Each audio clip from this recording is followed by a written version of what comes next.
Assalamualaikum warahmatullahi wabarakatuh. Halo semuanya. Perkenalkan, nama saya Nadia Askia Rahma dengan NIM 22109121200016. Di sini saya akan membahas tentang want and needs di pelayanan kesehatan. Nah, jadi topik pembahasan pada kali ini ada 4. Yang pertama ada pengertian want and need. Yang kedua yaitu cara pengukuran want and needs. Yang ketiga ada faktor yang mempengaruhi want and needs. Dan yang terakhir adalah contoh want and needs. Sebelumnya kalian tahu nggak sih apa itu want and needs? Apa sih yang membedakan want and needs itu? Untuk lebih lengkapnya, tonton sampai habis. Oke, kita masuk di pengertian want and need. Menurut Philip Kotler dan Kevin Landkiller, want adalah keinginan manusia untuk memenuhi kebutuhan tertentu dengan cara-cara tertentu. Misalnya, keinginan mempunyai rumah yang besar, keinginan mempunyai mobil, keinginan mempunyai gadget versi terbaru, dan lain sebagainya. Nah, sedangkan need adalah kebutuhan dasar manusia yang tidak dapat dihindari dan harus dipenuhi agar hidup terus berlanjut.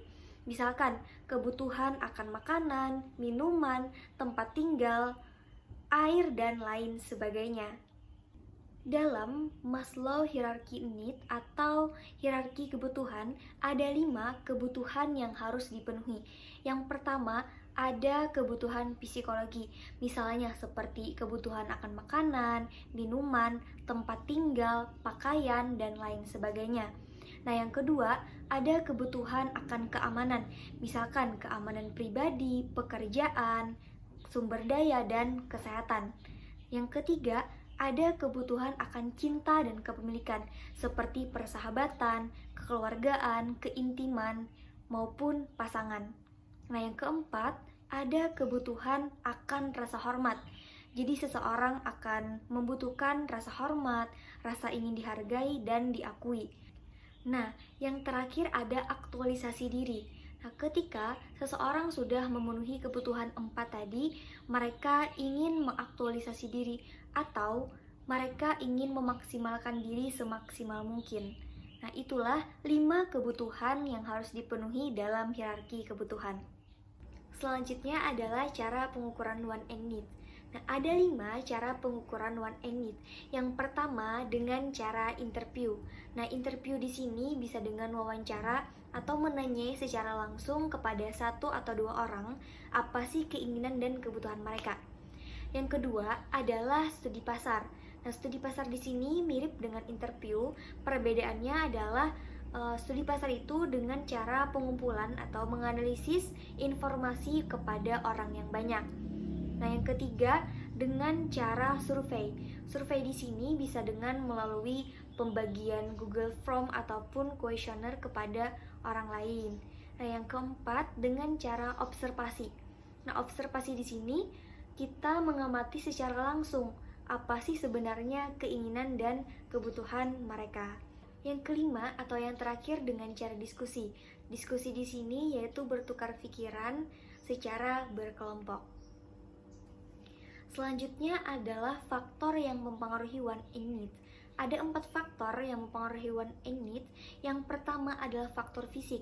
Nah, faktor ini mencakup kebutuhan dasar manusia seperti makanan, air, tempat tinggal, pakaian, dan lain sebagainya. Yang kedua adalah faktor psikologi. Nah, faktor ini mencakup kebutuhan manusia untuk merasa aman, dicintai, diakui, dan memiliki rasa harga diri yang tinggi. Yang ketiga adalah pengalaman masa lalu.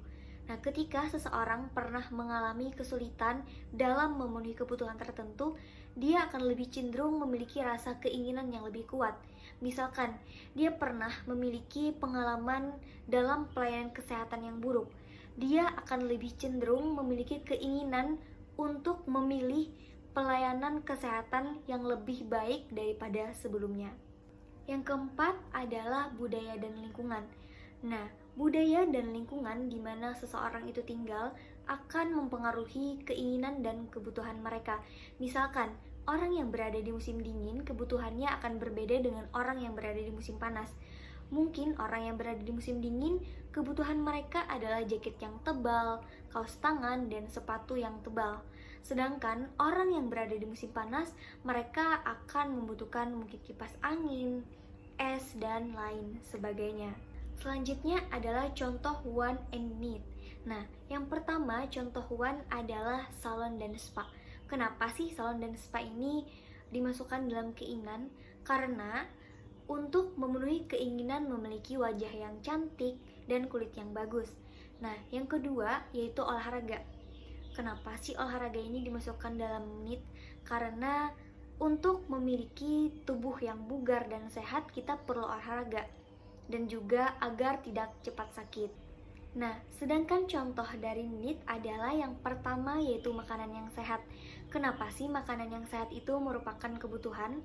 Karena makanan merupakan kebutuhan dasar dari manusia agar terpenuhinya nutrisi yang ada di dalam tubuh.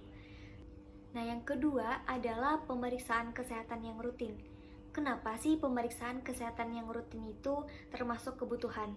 Karena dengan pemeriksaan kesehatan yang rutin, kita dapat mencegah dan menghindari berbagai penyakit ataupun gangguan kesehatan lainnya yang ada di tubuh kita. Mungkin itu dulu yang dapat saya sampaikan. Semoga bermanfaat. Wassalamualaikum warahmatullahi wabarakatuh. Bye-bye.